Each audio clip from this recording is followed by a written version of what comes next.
Hello friends, कैसे हैं आप सब। आप सभी का आपके अपनी YouTube channel sociology with Sangeeta में मैं संगीता स्वागत करती हूं। और इस चैनल के माध्यम से हम लोग सोशियोलॉजी के कम्पिटिटिव एग्जाम की प्रिपरेशन करते हैं, जिसके अंतर्गत आपको यूट्यूब पे डेली 3 क्लासेस मिलती हैं। मॉर्निंग के 8 बजे के क्लास में हम लोग कवर कर रहे हैं झारखंड माध्यमिक आचार्य के सोशियोलॉजी के सिलेबस को। दोपहर के 4 बजे कवर कर रहे हैं जेपीएससी जेट और यूजीसी नेट के सिलेबस को, क्योंकि जेपीएससी ने अपने नोटिफिकेशन में साफ साफ बोला है कि जो सिलेबस रहेगा वो यूजीसी नेट के अकॉर्डिंग ही रहेगा। और रात के 8 बजे हम लोग कवर कर रहे हैं बीपीएससी टीआरई 4.0 के सोशियोलॉजी के सिलेबस को। तो वैसे स्टूडेंट्स जो समाजशास्त्र विषय से अपने तैयारी कर रहे हैं, अपने कंपटीशन एग्जाम की तैयारी करना चाहते हैं, वो इस चैनल के माध्यम से जुड़ सकते हैं। और आप लोगों के लिए मैं दोपहर के 4 बजे एक लाइव क्लास लेती हूँ, जहाँ पे डेली आप लोगों को टॉपिक देती हूँ, उसके अकॉर्डिंग लाइव क्लास होता है। Monday to Saturday live class का टॉपिक के सारे क्वेश्चंस को पेड ग्रुप के जो नोट्स है उससे सारा हम लोग कवर करते हुए चलते हैं। और उसमें क्या होता है कि संडे को एक रिवीजन रखा जाता है, और उस सप्ताह में जो आप लोगों को टॉपिक करवाया गया है उसके अकॉर्डिंग वहाँ पे आपको मैं टेस्ट लेती हूँ, वहाँ पे फिर से हम लोग उसको रिवीजन करते हैं। और जो मेरे पेड ग्रुप के स्टूडेंट हैं उनके लिए मैं रात के 9 बजे टेलीग्राम पे टेस्ट लेती हूँ, जहाँ पे आप लोगों को टॉपिक वाइज जो एक टॉपिक दिया जाता है, फिर प्रीवियस ईयर का क्वेश्चन बेस्ड टेलीग्राम पे टेस्ट होता है। इसमें क्या होता है कि आपको 50 या फिर 100 इस टाइप के क्वेश्चन सेट किए जाते हैं और आप लोग वहाँ पे टेस्ट देते हैं। तो क्वेश्चंस का एक आप लोगों के पास एक बल्कि क्वेश्चंस जमा हो जाएगा, क्वेश्चन बैंक के जैसा, जो पेड ग्रुप के स्टूडेंट हैं उनके लिए, ताकि रिवीजन के टाइम में आप लोग उसको देख सकें। तो पेड ग्रुप में ज्वाइन होने के लिए सिंपली आपको क्या करना होगा कि कॉन्टैक्ट नंबर, मेरा ये कॉन्टैक्ट नंबर है 7870421839। इस नंबर पे आप कॉल के माध्यम से या फिर व्हाट्सएप के माध्यम से जुड़ सकते हैं। जैसे मैं आप लोगों को बता दूं, माध्यमिक आचार्य की जो झारखंड पीजीटी का है, झारखंड माध्यमिक आचार्य का, उसका सिलेबस मैं पेड ग्रुप के स्टूडेंट को कंप्लीट करवा चुकी हूँ। कंप्लीट 67 यूनिट का नोट्स उनको प्रोवाइड कर दी हूँ with extra material plus paper 1 GK GS का पोर्शन के साथ। यूजीसी नेट और जेपीएससी जेट का मैं नोट्स उनको प्रोवाइड कर रही हूँ। टाइम टू टाइम जैसा हो रहा है मैं उनको नोट्स प्रोवाइड करते हुए जा रही हूँ, जो भी जेपीएससी जेट और यूजीसी नेट के पेड ग्रुप के स्टूडेंट हैं। अब बात रही टीआरई 4 के लिए, तो पिछले 2 साल में 2024 में जिन्होंने एस्टेट क्वालिफाई किया है, प्लस इस ये साल जिन्होंने क्वालिफाई किया है, वो अब किस में बैठेंगे, तो टीआरई 4 में बैठेंगे। और आप लोग यूट्यूब के माध्यम से या फिर ऑफिशियल वेबसाइट के माध्यम से आप लोगों को पता चल ही गया होगा कि आप लोगों का टीआरई 4 का जो एग्ज़ाम है वो लेट नहीं होगा, प्लस कंपटीशन जो होगा वो अन्य टीआरई एग्ज़ाम 1, 2, 3 की तुलना में इस बार लेकिन हार्ड होने वाला है। प्लस जो अदर स्टेट के स्टूडेंट हैं उनके लिए तो थोड़ा और हार्ड रहेगा, क्योंकि वहाँ पे अभी 85% के जैसा वहाँ पे रिजर्वेशन लग गया। तो उसमें आपको क्या करना है कि आपको तो एक सीट से मतलब है, लेकिन अपनी तैयारी आपको उस हिसाब से करनी पड़ेगी कि आप उस एक सीट के हकदार बन सके। तो आप लोग इस चैनल के माध्यम से ज़रूर जुड़िए। पेड ग्रुप में ज्वाइन होने का सिंपली ये प्रोसेस है कि आप इसमें कॉल के माध्यम से या व्हाट्सएप के माध्यम से जुड़ सकते हैं। मिनिमम फीस रखी गई है और उसके अकॉर्डिंग आपको सारा नोट्स प्रोवाइड किया जाएगा। तो देखिए, हम लोग जेपीएससी जेट और यूजीसी नेट में जो थिंकर को प्रीवियस क्लास में कंप्लीट किए थे वो था आर.के. मर्टन की थ्योरी को। आज के क्लास में हम लोग कवर करेंगे क्लाउड लेविस स्ट्रॉस जी की थ्योरी को। किनको कंप्लीट करेंगे? क्लाउड लेविस स्ट्रॉस जी की थ्योरी को।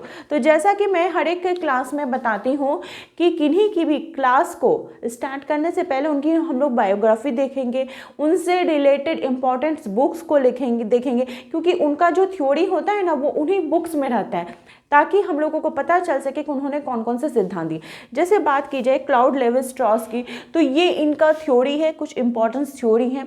अगर आप लोग इसको कीवर्ड के माध्यम से याद कर लेंगे तो आप लोगों को क्वेश्चन जो है वो कभी गलत नहीं होगा। तो चलिए क्लास को स्टार्ट करते हैं।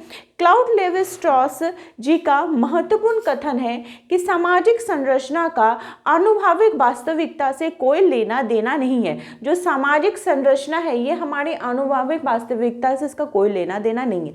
क्यों ऐसा बोलते हैं हम लोग आगे चल के हुए देखते हैं। बात की जाए इनकी जन्म की, तो इनका जन्म 28 नवंबर 1908 को ब्रुसेल्स बेल्जियम में हुआ था और इनकी मृत्यु 30 अक्टूबर 2009 को फ्रांस पेरिस में इनकी मृत्यु होती है। ठीक है, इनके कुछ इम्पोर्टेंस बुक्स के बारे में देखें तो इनका जो सबसे पहला इम्पॉर्टेंट बुक है वो है the elementary structure of kinship. ठीक है, एलिमेंट्री यानी प्राथमिक, स्ट्रक्चर मतलब बनावट, संरचना, किसका? किनशिप का, नातेदारी का, जो कि इन्होंने 1949 में लिखे थे। इसके अंतर्गत इन्होंने अपना अलायंस थ्योरी को दिया था, जो नातेदारी का इनका सिद्धांत था, जो नातेदारी की इनकी थ्योरी थी, वो उन्होंने अपने किस पुस्तक में दी थी? The elementary structure of kinship में दी थी। फिर इनकी नेक्स्ट बुक है द सैवेज माइंड 1961। फिर थर्ड इनकी बुक है टोटेज्म टुडे। टोटेज्म टुडे मतलब टोटेज्म क्या हुआ? ये प्राचीन अवधारणा है और जिसकी बात हम लोग किसके कर रहे? वर्तमान युग। फिर नेक्स्ट इनकी बुक है द व्यू फ्रॉम अवतार। अवतार की नजरों में 1983। The jealous porter 1963। माइथोलॉजिस्ट 1964 1972 के बीच में और the raw and the cook 1969 में। क्या? द 1969 में। फिर नेक्स्ट इनकी बुक है द नेकेड मैन। ये कुछ इनकी इम्पॉर्टेंट बुक है। उसके बाद बात की जाए इनकी थ्योरी को, तो इनकी थ्योरी को हम लोग एक एक करके देखेंगे। अलायंस थ्योरी, सबसे पहले इनकी थ्योरी क्या कौन सी है? अलायंस। अलायंस का मतलब क्या होता है? तो देखिए, अलायंस का मतलब होता है गठजोड़, गठबंधन, गठजोड़। आप लोग इस शब्द से भली भांति परिचित होंगे। आप लोग देखे होंगे कि जब इलेक्शन होता है हम लोग के एरिया में, लोकसभा, विधानसभा, ये सब का इलेक्शन होता है, तो जो पार्टी खड़ी होती है, कभी कभी आप देखिएगा कि गठबंधन का पार्टी, गठजोड़ का पार्टी, ठीक है, महागठबंधन, इस तरह का आपको अलायंस किया गया है। ये सभी शब्द आपको सुनने को मिलते हैं। तो यही इनका अलायंस थ्योरी है, जो कि इन्होंने किस में दिया था? तो नातेदारी के संबंध में, विवाह बंधन के सिद्धांत के संबंध में दिया था। वे बोलते हैं कि जो नातेदारी होगा, जैसे विवाह होगा, तो मान लीजिए कि कोई परिवार है, जैसे ए हो गया एक परिवार, बी हो गया, सी हो गया और डी परिवार हो गया। तो ए का विवाह डी में, बी का विवाह सी में, इस टाइप का जो विवाह होता है वही क्या कहलाता है? अलायंस थ्योरी के अंतर्गत कहलाता है। और अपना उन्होंने जो अलायंस थ्योरी दिया था, इसमें 4 प्रकार के जो नातेदारी होते हैं उसके अंतर्गत उन्होंने इसको बोला था कि उनके बीच विवाह संबंध हमें देखने को नहीं मिलता है। तो वे 4 प्रकार के नातेदारी कौन कौन सा होता है? पति पत्नी, भाई बहन, पिता पुत्र और मामा भांजा के बीच या मामा भांजे के बीच जो विवाह होता है वो नहीं होता है। ठीक है, बाकी अदर जो भी रिलेशन होते हैं उनके बीच विवाह संबंध हमें देखने को मिलता है। ऐसा किसने बताया था? तो क्लाउड लेविस स्ट्रॉसनेस जी ने बताया था। और उन्होंने ये भी बताया कि जो विवाह होता है वो किस आधार पर होता है? तो विनिमय सिद्धांत पर आधारित होता है। किस सिद्धांत पर आधारित होता है? तो विनिमय सिद्धांत पर आधारित विवाह होता है। कैसे? मान लीजिए कि कोई ए परिवार का लड़का है, उसका विवाह डी परिवार में हुआ, और ये जो बी और डी जो है वो एक ही परिवार के सदस्य है। तो डी परिवार की लड़की को लिया। अब डी के परिवार में मान लीजिए बी नाम का कोई लड़का है, ठीक है, और ए के परिवार में सी नाम की कोई लड़की है। तो फिर बोलेगा ठीक है, हम तो आपका परिवार का लड़की को ले रहे हैं, तो आप मेरी लड़की को आप लोग लीजिए। इस टाइप का जो विवाह होता है वो क्या कहलाता है? विनिमय सिद्धांत पर आधारित विवाह, जिसके लिए क्लाउड लेविस स्ट्रॉस जी बोलते हैं कि क्रॉस कजिन के अंतर्गत विवाह जो है वो संबंध होता है। क्या क्या होता है? देखने को मिलता है कि हाँ, ये पॉसिबल हो सकता है। फिर उन्होंने अपना जो विवाह विनिमय का सिद्धांत दिया था, इसको इन्होंने 3 वर्गों में विभाजित किया था। कितने वर्गों में उन्होंने विभाजित किया था? तो 3 वर्गों में इन्होंने विभाजित किया था। वो 3 वर्ग कौन कौन से हैं? तो पहला उन्होंने बताया था एलिमेंट्री स्ट्रक्चर। पहले क्या बताया था? Elementary structure. दूसरा वो बात करते हैं सेमी स्ट्रक्चर। सेमी स्ट्रक्चर या सेमी कॉम्प्लेक्स। तीसरा वो बात करते हैं कॉम्प्लेक्स, मतलब कठिन। तो जो एलिमेंट्री स्ट्रक्चर होता है, प्राथमिक होता है, मान लीजिए कि मैंने क्या बताया कि ए बी सी डी परिवार है, ऐसे ऐसे ए का विभाव बी, डी से सी का विभाव बी से पॉसिबल हो गया, संभव हो गया, तो वो इसके अंतर्गत आएगा। जो सेमी स्ट्रक्चर होता है वो थोड़ा और कॉम्प्लेक्स हो जाता है। मान लीजिए ए बी सी डी परिवार है, फिर ई और एफ परिवार आता है। अब क्या है कि ए का विवाह डी से नहीं होकर ए का विवाह हो रहा है एफ से, ई का विवाह हो रहा है डी से, ठीक है। तो इस टाइप का जो होगा वो सेमी स्ट्रक्चर, मतलब थोड़ा कठिन टाइप का रिलेशन। और कॉम्प्लेक्स जो होता है वो और ज़्यादा कठिन हो जाएगा। मान लीजिए कि ए का विवाह एफ से हो रहा है, फिर ई का विवाह हो जाएगा बी का होगा सी से, इस टाइप का। या फिर आप अपने सोसाइटी में ही देखिएगा कि हम लोग का जो सोसाइटी रहता है हिंदू समाज में, आप कहीं भी जाइएगा तो आपको अपना रिलेशन देखने को मिलेगा। आपको कि कोई न कोई किसी का मामा भांजा, बहन का, मौसी का, मामा का, किसी टाइप का भी रिलेशन जो है वो निकल ही जाता है, ठीक है। तो वो क्या कहलाता है, कॉम्प्लेक्स सिस्टम के अंतर्गत कहलाता है, कॉम्प्लेक्स मैरिज के अंतर्गत ये विवाह कहलाता है। अब हम लोग क्या देखते हैं, तो ये तो इन्होंने अपना विवाह का जो सिद्धांत दिया था उसमें बताया था। नेक्स्ट जो इनकी थ्योरी है वो है हॉट एंड कोल्ड सोसाइटी। तो अलायंस थ्योरी की बात समझ में आ गया कि किसने किया था विवाह के संदर्भ में, क्लाउड लेवी-स्ट्रॉस। अब नेक्स्ट जो इनकी थ्योरी है वो है हॉट एंड कोल्ड सोसाइटी। क्या है, हॉट एंड कोल्ड सोसाइटी। तो हॉट सोसाइटी जो है वो उन्होंने बताया था कि अभी का जो आधुनिक समाज है वो क्या है, हॉट सोसाइटी के अंतर्गत है। और कोल्ड सोसाइटी क्या हो गया, प्राचीन समाज है। ऐसा उन्होंने क्यों बोला, क्योंकि जो प्राचीन समय था ना, उस समय विवाह बोलिए या फिर रिश्ते बोलिए उतना कठिन नहीं था। अगर किसी को किसी के साथ विवाह करना होता था तो वो इजीली वे में होता था। वस्तु विनिमय भी साधारण रूप में होता था कि किसी को कोई अनाज लेने आना है, उसके बदले कोई अनाज दे दिया तो वो अपना अनाज दूसरा अनाज लेके चलाए। लेकिन अभी जो आधुनिक समाज है उसमें हमें तरह तरह की चीज़ें, तरह तरह की जटिलताएं जो है वो देखने को मिल रही हैं, ठीक है। और यहाँ पे कोल्ड सोसाइटी में जहाँ पे विभाजन का जो तरीका था वो सरल था, क्योंकि ये सरल समाज था। कैसा समाज था, ये सरल समाज था। और ये कैसा था, तो ये जटिल समाज है। ये कैसा समाज है, जटिल समाज है, ठीक है। इसमें जो निर्धारक तत्व होते थे वो कुल देवता होते थे, ठीक है। और यहाँ पे क्या हो गया कि भौतिकवाद को लोग ज़्यादा प्राथमिकता देने लगे। भौतिक वस्तुओं को जो भी मनुष्य की आवश्यकताएं के लिए बनाई है, जैसे गाड़ी घोड़ा मकान, जिसको भी हम लोग देख सकते हैं अपने उपभोग के लिए यूज़ करते हैं, वो सभी चीज़ें हुई।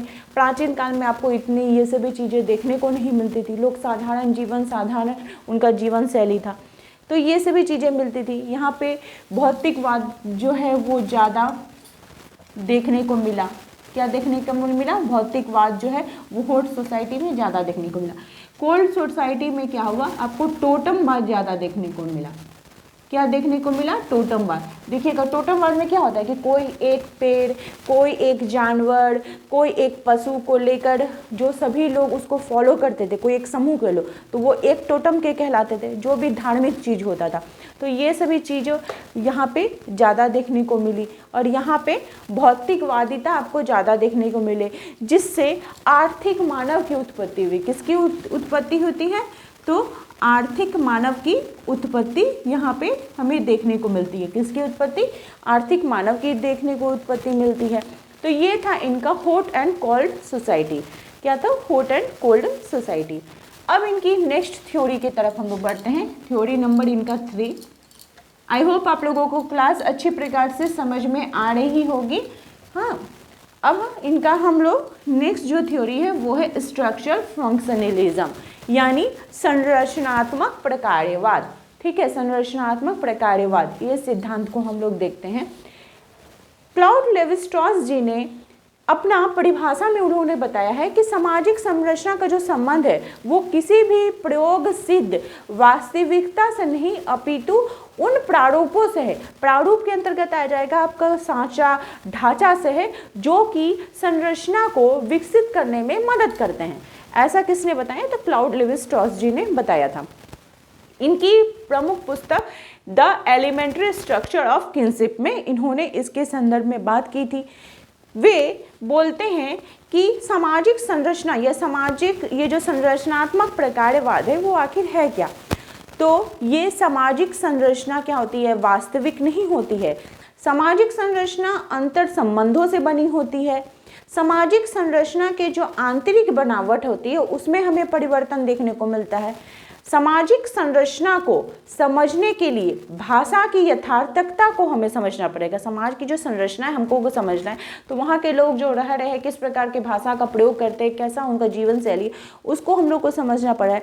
और ये क्या होता है, सामाजिक संरचना जो है ये मनुष्य के मस्तिष्क में विद्यमान रहती है। किस में विद्यमान रहती है, तो मनुष्य के मस्तिष्क में विद्यमान रहती है। एक चीज आप लोग नोट कर लीजिए कि पियरे बोर्दियो को सांस्कृतिक संरचनावाद का जनक माना जाता है और फर्डिनेंड सोसूरे को संरचनावाद भाषावाद का जनक माना जाता है। ये भी क्वेश्चन आपका एग्जाम में पूछ सकता है। क्या कर सकता है, पूछ सकता है। अब इनकी 4th नंबर थ्योरी और आज की जो लास्ट थ्योरी है वो है बाइनरी ओपोजिशन। क्या मतलब है बाइनरी ओपोजिशन? बाइनरी ओपोजिशन ये जो है ये इसको बोला जाता है द्विभाजिता विपरीतता का सिद्धांत। द्विभाजिता विपरीतता का सिद्धांत के नाम से इसको जाना जाता है। इसका हिंदी क्या है, द्विभाजिता विपरीतता का सिद्धांत, बाइनरी ओपोजिशन को बोला जाता है। ठीक है, द्विभाजी विपरीतता का सिद्धांत यह क्या है, इसमें बोलते हैं कि देखिए किसी भी चीज को हमको समझने के लिए उसके विपरीत को समझना पड़ेगा। जैसे अगर आपको रात को समझना है कि रात आखिर होती क्या है, तो आपको दिन को समझना पड़ेगा। आपको अंधेरा को अगर समझते हैं चाहते हैं तो आपको उजाला को समझना पड़ेगा। ये इनका ये बाइनरी ओपोजिशन का सिद्धांत था। मतलब किसी भी शब्द के, किसी भी चीज के अर्थ को हमको समझने के लिए जब तक उसके विपरीत अर्थ को हम लोग नहीं जानते हैं, विपरीत अर्थ को नहीं समझ पाते हैं, तो वो जो शब्द है उसकी यथार्थकता, उसकी वास्तविकता, उसकी सत्यता की जांच हम नहीं कर सकते हैं। ये किन क्या थे और थे इनका जो द्विभाजिता विपरीतता यानी बाइनरी ओपोजिशन का इनका सिद्धांत था। क्या सिद्धांत था, बाइनरी ओपोजिशन का सिद्धांत था। ओके, तो आप लोगों को अच्छे प्रकार से ये समझ में आ गया होगा। संरचनावाद इस शब्द का सर्वप्रथम प्रयोग इमानुएल दुर्खिम की कृतियों में हमें देखने को मिलता है। सामाजिक संरचना का जो संबंध होता है वो किसी भी प्रकार के प्रयोग सिद्ध वास्तविकता से नहीं बल्कि किससे होता है, तो वो सांचों से होता है। तो ये सभी चीज़ें जो थी इम्पॉर्टेंट चीज़ें थी जो आपको अच्छे प्रकार से समझ में आ गई होगी। आई होप आप लोग को ये क्लास हेल्पफुल लगी होगी। इन्होंने मिथक का भी सिद्धांत दिया था। तो आप लोग इसी प्रकार से चैनल के साथ बने रहिए और मेरे चैनल के साथ बने रहने के लिए आप सभी का थैंक यू।